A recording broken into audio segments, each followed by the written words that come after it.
नमस्कार, BDV news के इस बुलेटिन में आपके साथ मैं हूं स्वाति। शहर से जुड़ी खबरों को देखेंगे विस्तार से, लेकिन सबसे पहले एक नजर डालते हैं हेडलाइंस पर। बहुचर्चित भाजपा नेत्री सना खान हत्याकांड मामले में नागपुर पुलिस ने सना की लाश का पता लगा। इनाम देने वाले को नागपुर पुलिस देगी 1 लाख रुपए का इनाम। नागपुर पुलिस आयुक्त अंबिकेश कुमार ने की इनाम की घोषणा।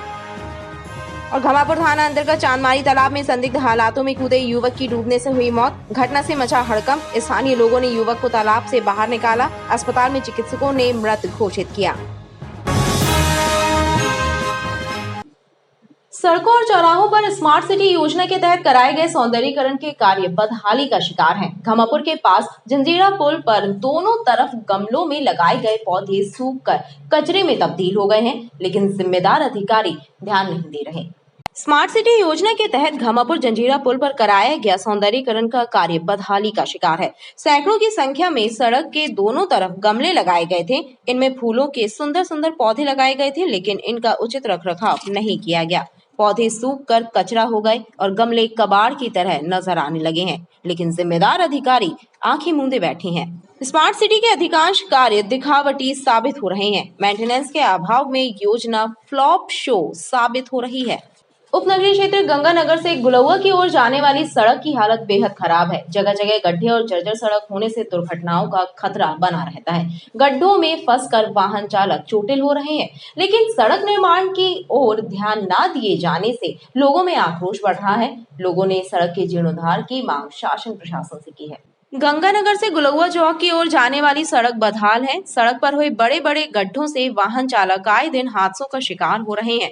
लोगों की माने तो 6 माह पहले ही सड़क का निर्माण कराया गया, लेकिन बारिश ने निर्माण कार्य की गुणवत्ता की कलई खोल दी। अब सड़क की ऐसी हालत है कि हर जगह गड्ढे हैं, जिससे राहगीरों का सड़क पर चलना दूभर हो रहा है। बारिश में तो सड़क पर हुए गड्ढों का पता ही नहीं चलता और दुर्घटनाएं हो रही हैं।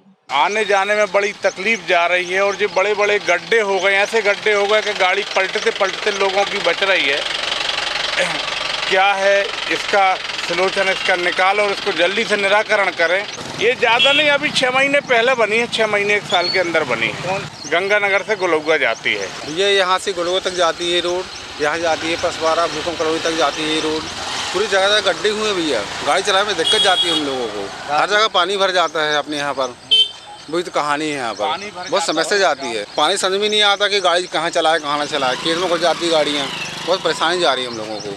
आम जनता ने सड़क के निर्माण की अपील शासन प्रशासन से की है, ताकि आने वाले दिनों में जब त्योहारों पर सड़कों पर भीड़ बढ़े तो लोगों को मुसीबतों का सामना न करना पड़े। गढ़ा में स्थित एक सरकारी बैंक से लिए गए लोन की वसूली करने जब बैंक के कर्मचारी रसल चौक स्थित एक दुकान पर पहुंचे तो दुकानदार और उसके साथियों ने बैंक कर्मियों को बंधक बनाकर मारपीट की। किसी तरह जान बचाकर बैंक कर्मी ओमती थाने पहुंचे और एफआईआर दर्ज कराई। पुलिस ने बैंक कर्मचारियों की शिकायत के आधार पर शासकीय कार्य में बाधा सहित अन्य धाराओं के तहत प्रकरण दर्ज किया है। रसल चौक के पास स्थित हुनर ग्राफिक्स के संचालक सहित उनके अन्य साथियों के विरुद्ध पुलिस ने शासकीय कार्य में बाधा पहुंचाने सहित अन्य धाराओं के तहत प्रकरण दर्ज किया है।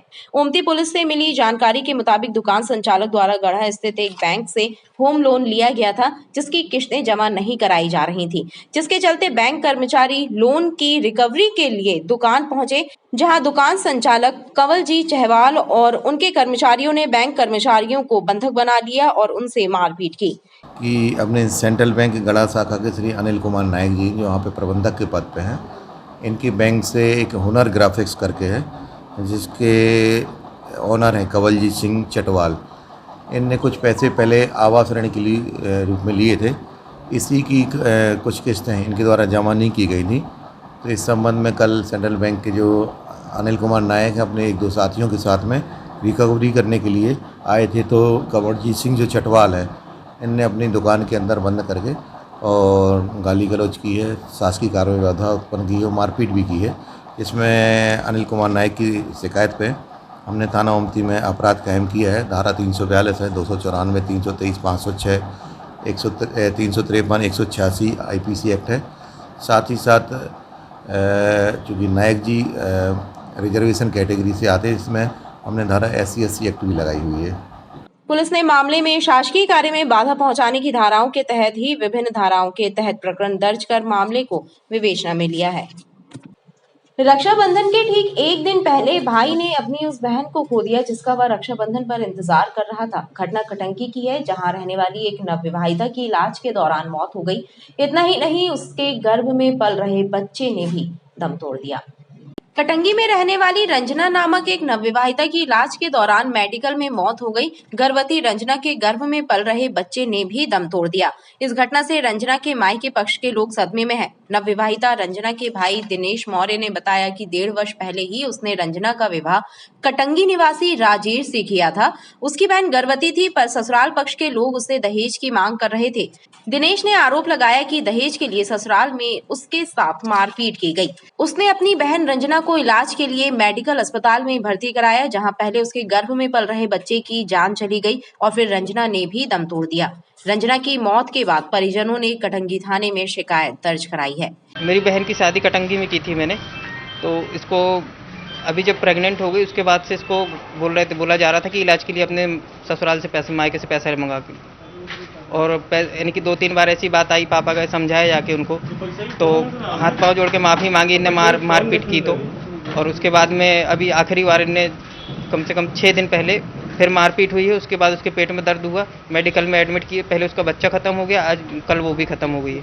इसके पति ने मारा है, और जेठानी है, नंद है, सास है और जेठ है। पुलिस ने नवविवाहिता की मौत को लेकर विधिवत प्रकरण दर्ज किया है और मामले की जांच में जुट गई है। घमापुर थाना क्षेत्र चांदमारी तालाब के पास उस वक्त हड़कंप मच गया जब तालाब में डूबने से एक युवक की मौत हो गई। इस घटना के बाद क्षेत्र के लोगों की मौके पर भीड़ लग गई। कुछ प्रत्यक्षदर्शियों ने बताया कि युवक अचानक तालाब में कूद गया और डूबने लगा। जब तक लोगों ने उसे बाहर निकाला तब तक उसकी मौत हो गई थी। घमापुर थाना क्षेत्र चांदमारी तालाब के पास लगने वाले कजलिया मेला स्थल पर सुबह उस समय हड़कंप मच गया जब एक युवक की तालाब में डूबने के बाद मौत हो गई। मृतक का नाम रोहित सैनी बताया जा रहा है। हम तो घर पे थे जी, अभी 12-12 करीब घर से निकला। हमने सोचा कि बाहर ही होगा, त्यौहार बाहर बैठा होगा ऐसे ही।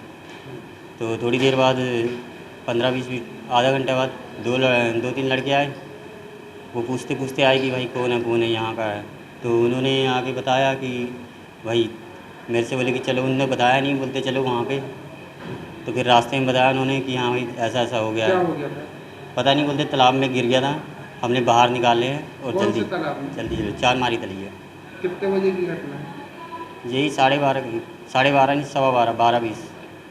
कोई किसी से बाहर विवाद नहीं, घर पे आराम से खाना पीना खा के सब लोग बैठे थे। हम लोग क्षेत्रीय लोगों और कुछ प्रत्यक्षदर्शियों ने बताया कि युवक अचानक तालाब में कूद गया और डूबने लगा। लोगों ने जब तक उसे तालाब से बाहर निकाला उसकी मौत हो गई थी।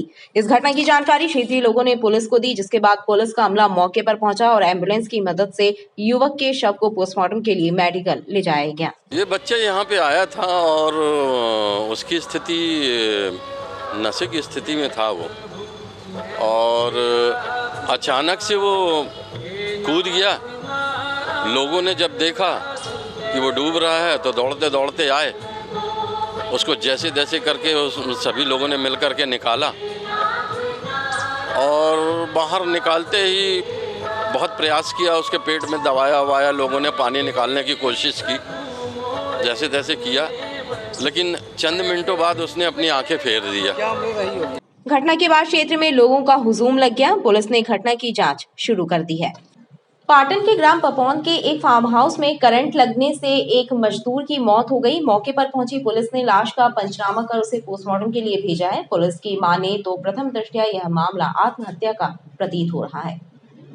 पाटन के ग्राम पपौदा में स्थित पचौरी फार्म हाउस में एक मजदूर की करंट लगने से मौत हो गई। घटना से क्षेत्र में सनसनी फैल गई।